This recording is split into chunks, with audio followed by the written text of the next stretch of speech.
I wish I could whistle like a hawk. That was beautiful. Thank you. Hawk whistle. Do it again.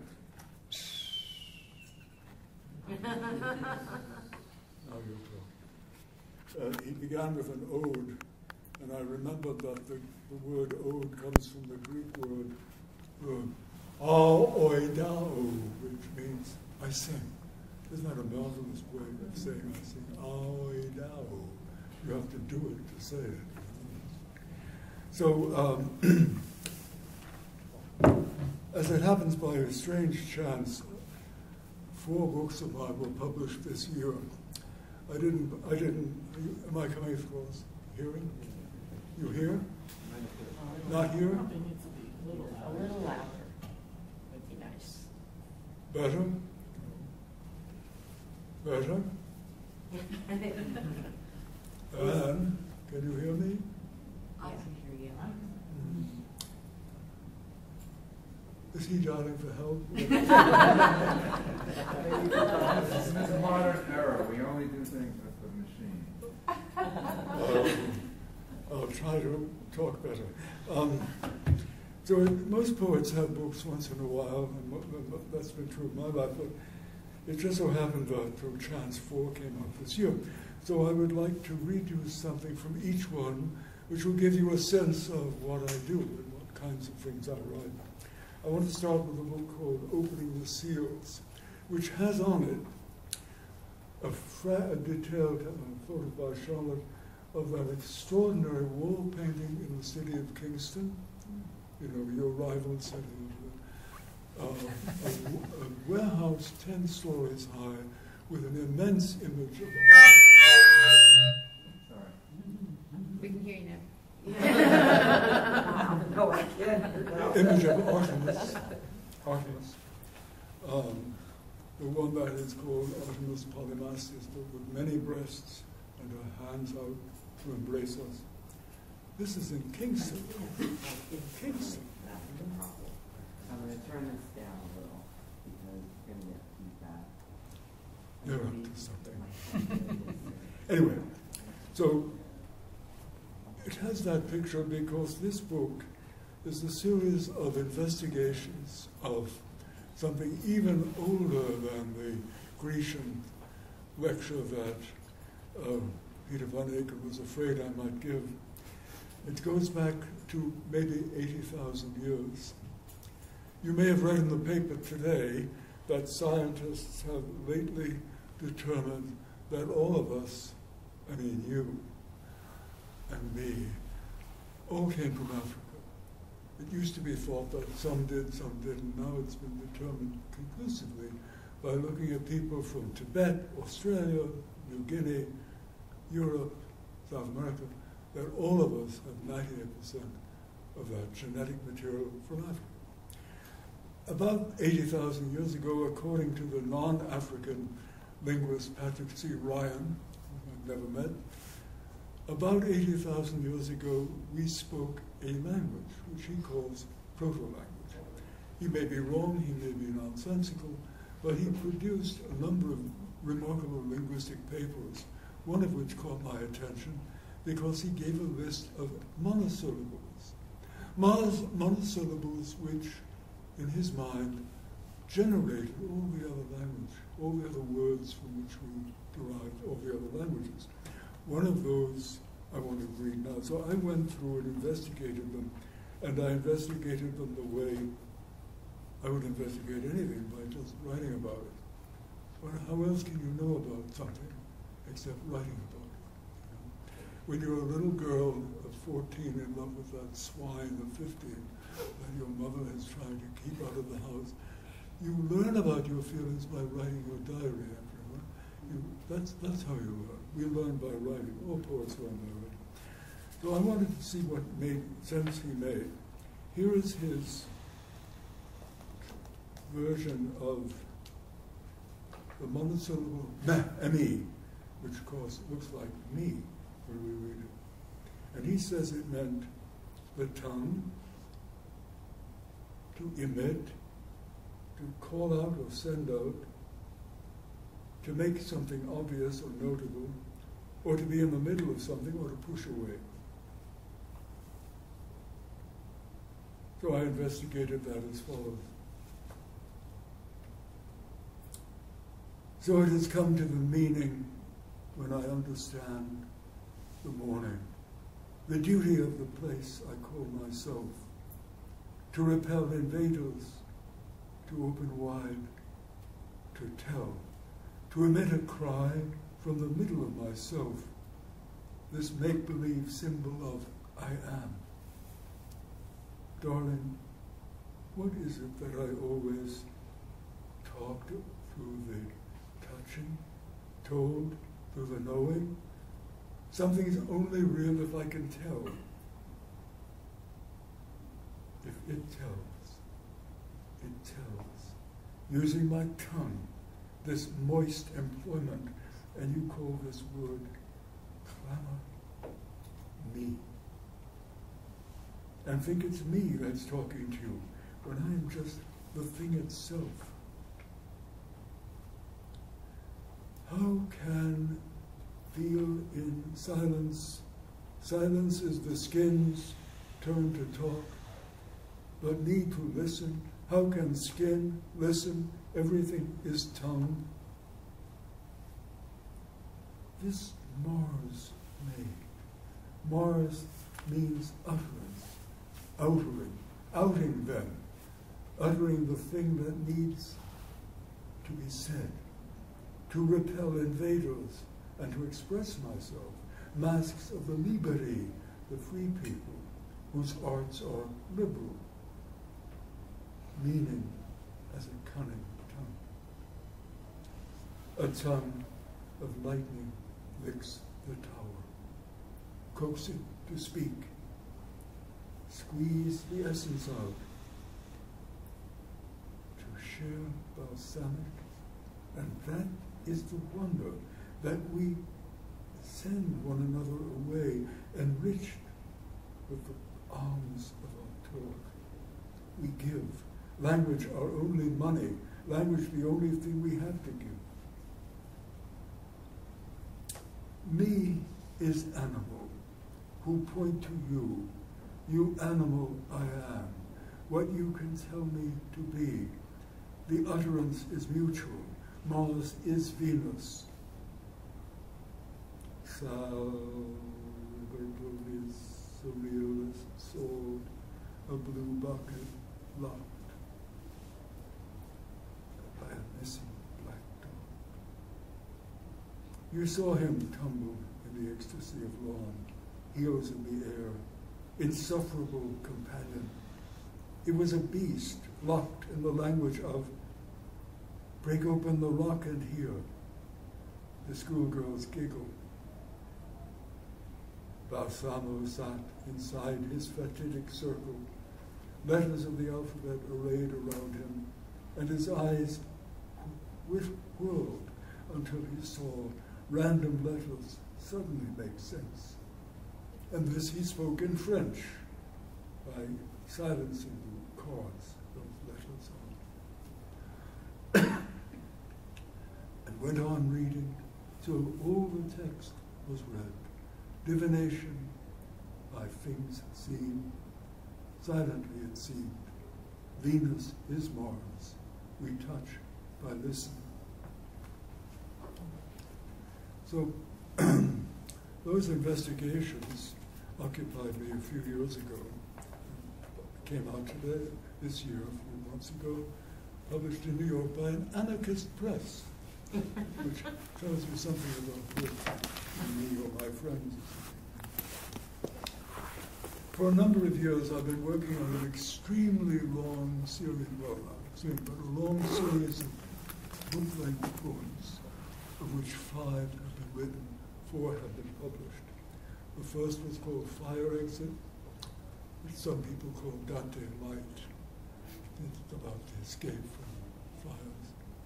The second is called Uncertainties. The third is called the Hexagon. And the Hexagon has a very peculiar structure. It's in 6-line stanzas. And each stanza is, you know, in Italian the word stanza means room.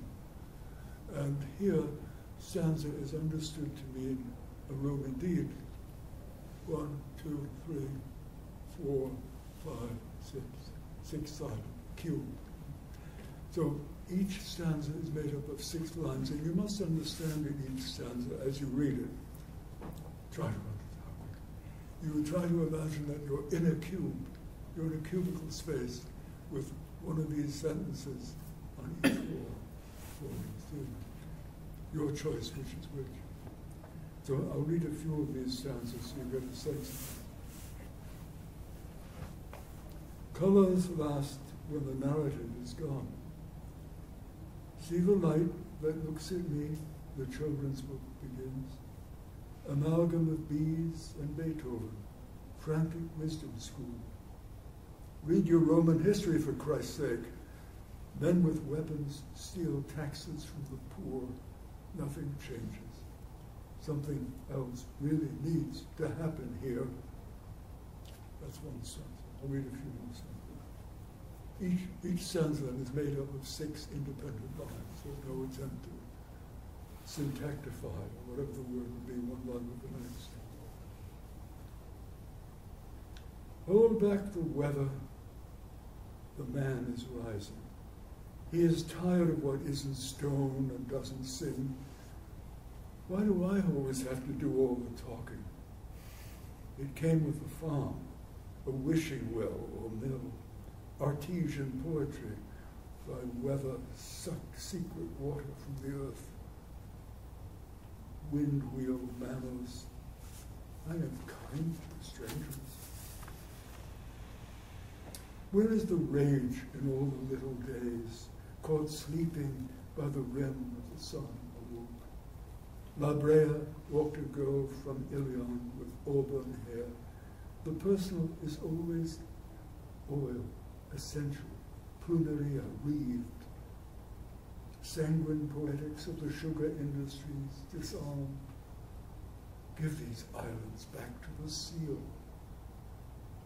Measure which chords string islands together, as far as I can ever tell Oahu. Lispings of prisoners in my soul vault. Most of it is allegory, the rest just hurts. Glasses for sale, that see me about to die.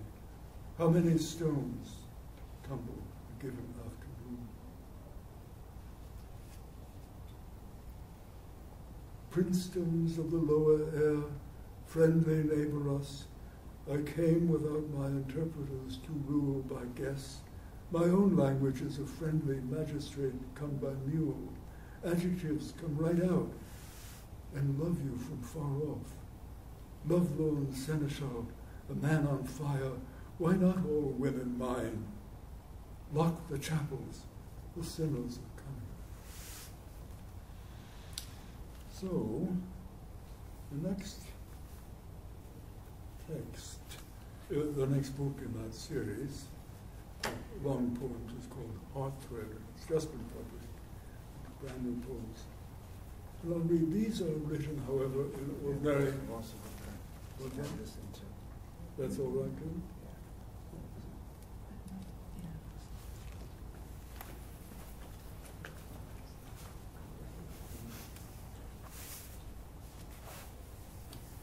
These are written in 12-line stanzas. When I read them to a woman poet from down south, she said, why 12? Why not 13 from the moon? And I said, because the moon is a man. Don't you know? Haven't you got the memo yet? The sun is a woman. You can't grow plants by the light of the moon. You can't warm your cold limbs by the light of the moon. The sun is the woman. The sun is the source of all life and propagation, i.e. woman. Sheer patriarchal nonsense to say the moon is a girl. The moon is a chilly old gentleman at the early star. He's not even reliable. Most of the time he's only half there. Poor Henry Hudson, what would it have been like if he had seen a full moon coming up? He had come in a boat called the Sun.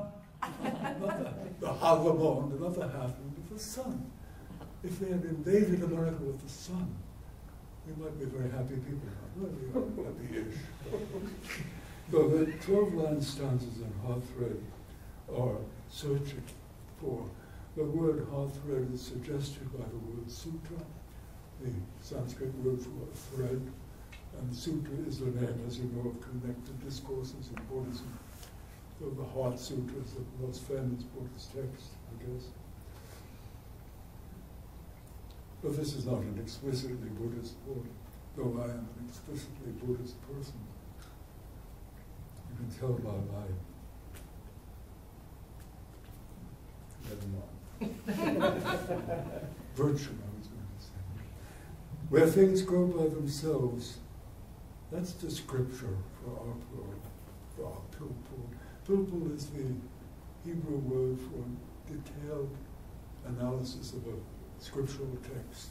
When the rabbis are arguing with each other, that's pilpul. Discovering the exact meaning of a word, a phrase, or a punctuation mark, or why there's a dot over this word or not. That's pilpul. So, where things go by themselves, that's the scripture for our pilpul. Con each leaf and comprehend. This is heavenly academy of what happens. Gardens are colonial agribusinesses, obliterating the mind's first text, the uncontrived happenstance of suchness, the words are the tiny weeds between the tiles. I too hurry to obliterate, as if it were a message from the mind before the mind. Leave it till you remember what it say. A language even the rain speaks, just be wet. Hark to your habit, lover, pain is sham as a country is, when countryside is real, so many did to you, I mean, as many as sparrows, struthoi, of her sly chariot, birds are molecules of something very big. Isn't that what Empedocles did? You talk all the time about Pythagoras, looking in the mirror is close shave enough. Girls taught men poetry by skipping rope, giving hope, leaving forever with a lingering smile, naked on tigerback, biting the moon. So much I'd say to you if you were here, but far away, I just keep talking. Who knows how much the wind will carry? Just don't get married. The dog needs you for her own. Sweet child of so many mothers, know me as your elder sister, sistrings in our hands and coronets above. We are only licensed worshippers. We worship shadows of the gods we are. Size is a true story, and space is beauty. Density of thought, a thick saliva, sweetish, wets your lips so you can speak the secret word. Now, the most recent of my interminable books is one called The Secret Name of Now. You will hear it, learn it if you read the book. But I don't have copies, so you'll have to find some way of reading it. These are poems written between roughly 2009, 2013, and they're essentially lyric poems, short poems. No connection between one and the next. And I'll read you a couple of these.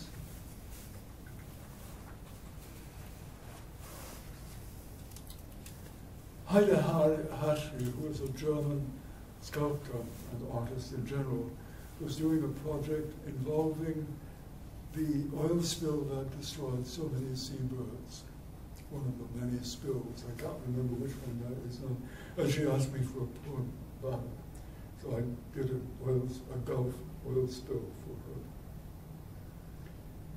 Imagine it thick in your own hair, your eyes stuck shut. You gouge your scummy fingers in your nose to break away for air. The black snot won't come out. You breathe a little, it whistles. It's in your eyes now, burning, and your ears are stuffed with sludge now too. You can't even hear yourself scream, And while you're screaming, you're thinking, if you can still think, that all this oil was leaf and meadow once, turf and forest waving, millions and millions of years. All this was green life once, and even now the glistening black sludge has a sheen of brown in it, tree brown, a sheen of green. Forget the pelicans and the pretty ducks. This is happening to you. You are the one, sealed in scum. You feel your scalp itch aching, your head trying to breathe. Did you know we breathe through the skin? Never again. Your skin belongs to business now. This is the Midas touch of money. They trade in your skin on the bourse. There is nothing left of the original you. You still are screaming. You make hardly any noise. Your throat is choked with oil. You make only a little hushing noise like money changing hands. You pray for the pelicans and the sea turtles. You pray for the ducks and cormorants, the beautiful anhinga. But this is happening to you. A tar-black seagull swings, still flapping, stuck to your shoulders. You can't breathe anymore. Waste your last breath on prayer. You pray for the pelicans, not sure if they're praying for them or to them. Pray to anything that seems alive. Keep praying till you run out of air. And you are the pelican now.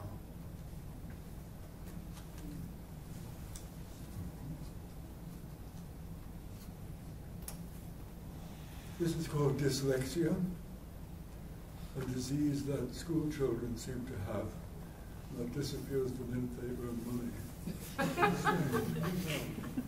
They never make mistakes on the checks. First sign of it, a bird flies past the window and it looks wrong. The same thing happened tomorrow, and it's still last night. People smile at what you're not even thinking. By now it's too late. The crucifix above your bed has too many arms. Now, I wish you could see this. Here is something that looks like half a bowling ball with letters on it and mysterious undercarriage. It is the typewriter that Friedrich Nietzsche, the great philosopher, used. The very earliest one that came his way. This would have been 1870, 1880, that era.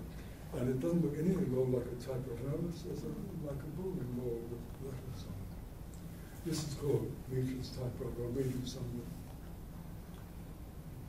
The everlasting beginning, a fruit falls from no tree and becomes me. Schreibkugel, writing ball, Schreibkugel. It is Nietzsche's own typewriter, a bowling ball with eyes, a Cavaillon melon from Provence, grown between sunflowers, whose Fibonacci seeds count out the syllables of God and the Roman road to Spain, a single fruit studded with alphabets, all the letters in my hand. I hold my brain in my hand now and press my keys. I scribe, I describe, I lick skin, I lock, and I unlock the world. I fall apart, I run to seed myself, me, and you are what becomes of me. Any book is a brain of words.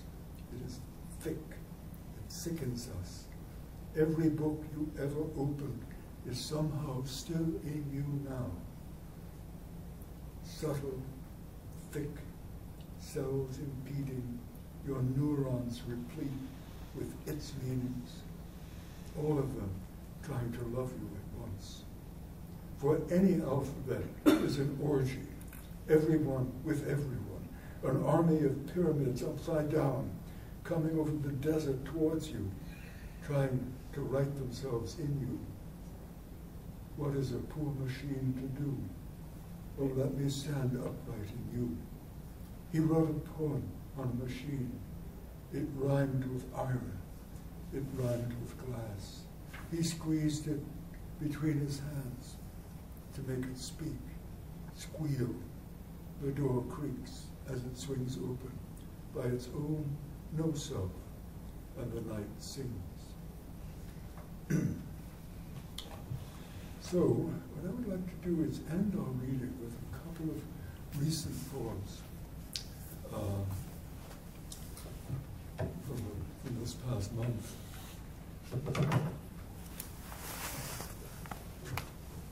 Oh my goodness, where did that come from? Surprise.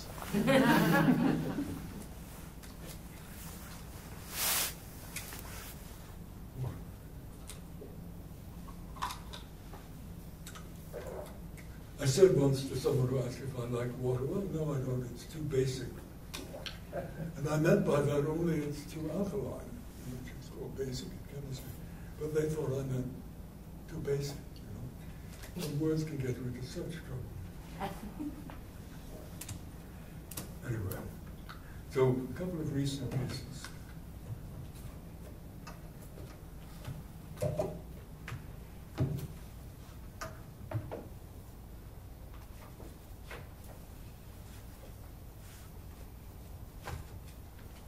I have very poor eyesight, as you can tell from these lights and things I carry with me.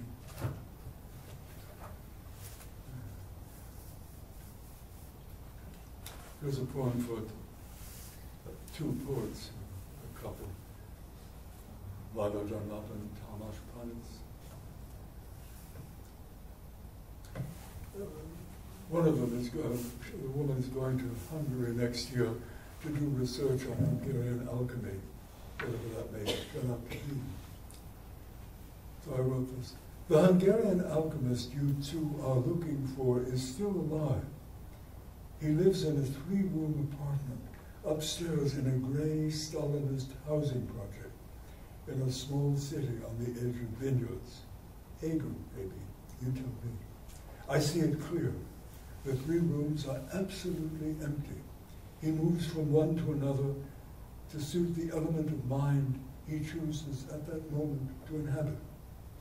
He drinks water from the sink in a leather cup. He does have a cup. He's had it for 500 years. When he's tired, he lies on the floor or on the ceiling, depending. During the day, he often wanders through the streets, flicking drops of water on people passing. They hardly notice, but it cures them of minor ailments instantly and abates the suffering of the big bad stuff. He wears a sort of jumpsuit made of fabric he created. 3 properties: half this linen, it keeps the wearer warm, cool and neat. It cleans itself by night, it's always fresh. It takes on each day the sacred color of that day. Nobody pays any attention to a man in a jumpsuit, just some laborer. And this is indeed his work, healing folk and living 1,000 years, and forgetting how to read, and needing nothing but water and light and earth and air. He is the fire. One more for you.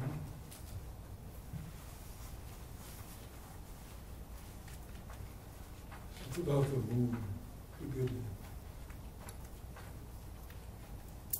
He read it over. I read recently about the moon. So you know it's poetry. I can't hear it. It's called The Power. A friend wrote me a letter saying that when she was a little girl, she felt she had telekinetic ability.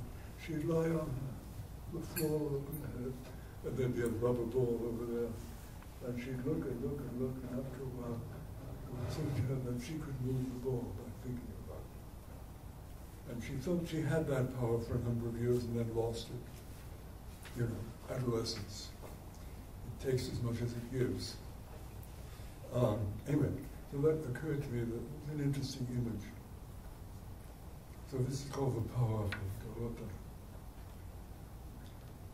She lies down, she lies on the ground, whatever may be there, silkiest four-poster on a sleazy motel, it's always the ground right under her.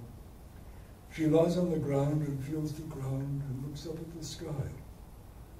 The sky is always right there. No matter how many ceilings and floors and roofs and domes pretend to be between them, the sky is always right there. She lies on the ground and looks at the sky. There's a moon in the sky.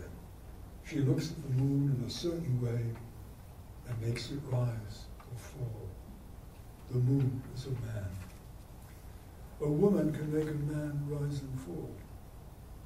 She holds the moon in her hands. No, not exactly. She holds her eyes in a certain way and squeezes her empty hands in different ways. As she looks and as she squeezes, the moon turns different colors, from deep below red to way out beyond violet, so far that even she can't see it, and thinks for a moment she has lost the moon. But then she eases her grip, and the moon slips back into seeing. Poor moon, to go and come like that, to put up with so many changes. But it's good for him, makes him strong, gives him experiences the vacant sky withholds. She lies on the ground, and the moon is happy at last. She lies on the ground and is very strong. She is well beyond happy or not happy. She is intact. She is in control. For the moment her work is done, she rolls over and goes to sleep. The moon tenderly covers her.